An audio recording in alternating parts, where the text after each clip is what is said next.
میرے دوستوں میں یہاں ایک جملہ کہتا ہوں، بعض لوگ اس غلطی میں مبتلا ہے کہ اللہ کے رسول کے زمانے میں تراویح 8 رکعت تھی اور حضرت عمر نے اپنے زمانے میں اس کو 20 کر دیا. ایسی کوئی بات نہیں ہے. اللہ کے رسول کے زمانے میں بھی 20 تھی، حضرت عمر نے بھی 20 ہی جاری رکھی.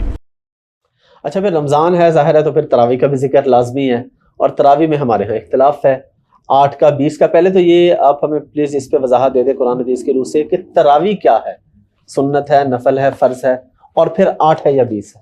جی نفلی نماز ہے. فرض نماز رمضان اور غیر رمضان میں ایک ہی ہیں، 2 فجر، 4 ظہر، 4 عصر، 3 مغرب اور 4 عشاء. وطر کی نماز بھی سنت موقدہ ہے.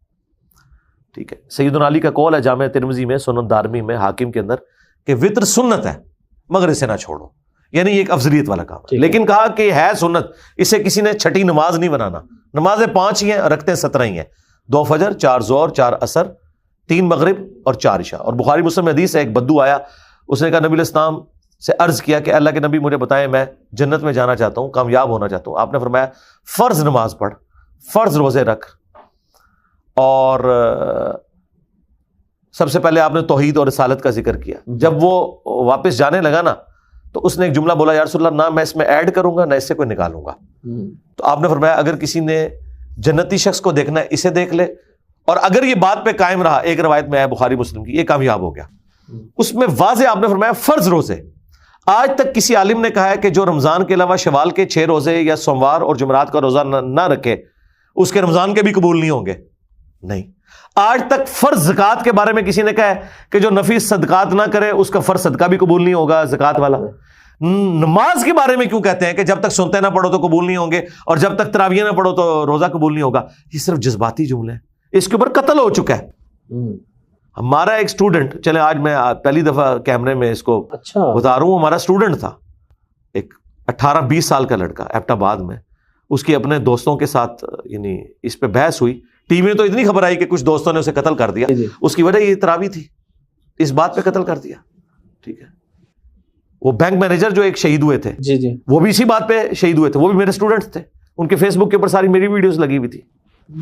تو یہ لوگ، ان کی طرح ٹالرنس بالکل نہیں ہے. انہیں کہیں کوئی علمی بات کریں. ایک چیز سنت ہے، اس کو آپ نے فرض کہاں سے بنا دیا؟ تو تراویح سنت نفلی نماز ہے، پڑھ لیں ثواب، نہ پڑھیں کوئی گناہ نہیں ہے.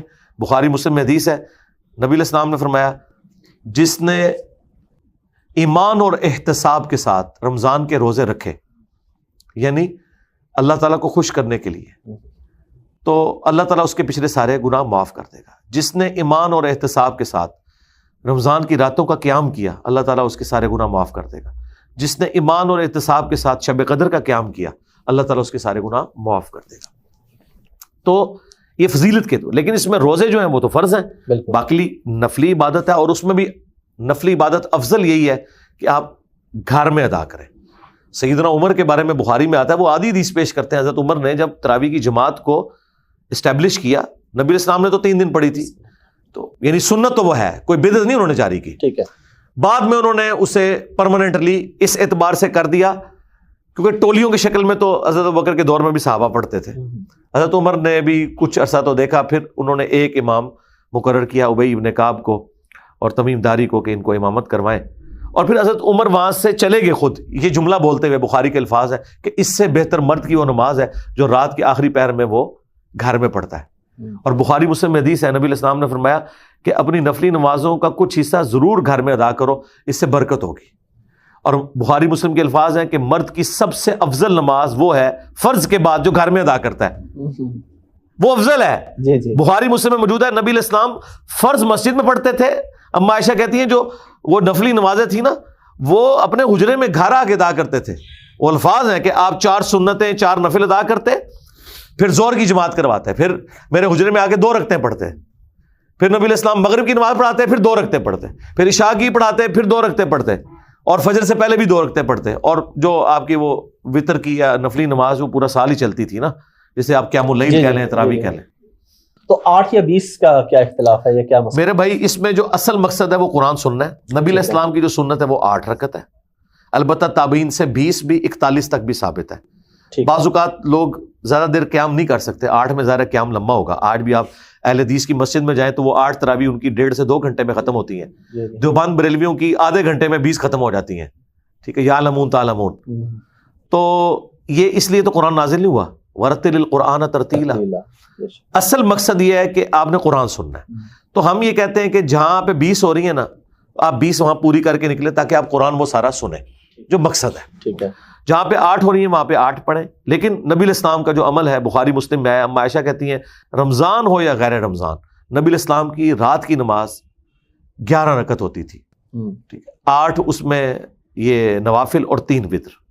الموطا امام مالک میں موجود ہے کہ حضرت عمر نے 11 رکعت شروع کروائی. یہ جھوٹ بولتے ہیں کہ 20 رکعت شروع کروائی. الموطا امام مالک میں موجود ہے. اور جو 20 والی روایت الموطا امام مالک میں وہ بے سند روایت ہے. یزید ابن رومان نے حضرت عمر کا زمانہ نہیں پایا، انہوں نے کہا کہ حضرت عمر کے زمانے میں شروع ہوئی. اور جو پوری سند والی روایت ہے اس میں تو موجود ہے کہ حضرت عمر نے 11 رکعت شروع کروائی. اچھا، جی. آج بھی سعودیہ میں صرف مکے مدینے کی 2 مسجدیں جو ہے نا، جی بالکل، اس میں 20 ہوتی ہیں، اور وہ بھی انہوں نے 2 امام مقرر کیے ہیں، 10 + 10 کرتے ہیں. وہ حنفیوں کی وجہ سے کرتے ہیں. ادروائز پورے سعودی عرب میں ام القریٰ، مکے کی یونیورسٹی، مدینہ یونیورسٹی، سب 11 رکعتیں پڑھتے ہیں. ٹھیک ہے، ہماری تو یہ ریکویسٹ ہے سعودی حکومت سے کہ یہ کام ختم کریں، 20 والا 11 والا شروع کروائیں.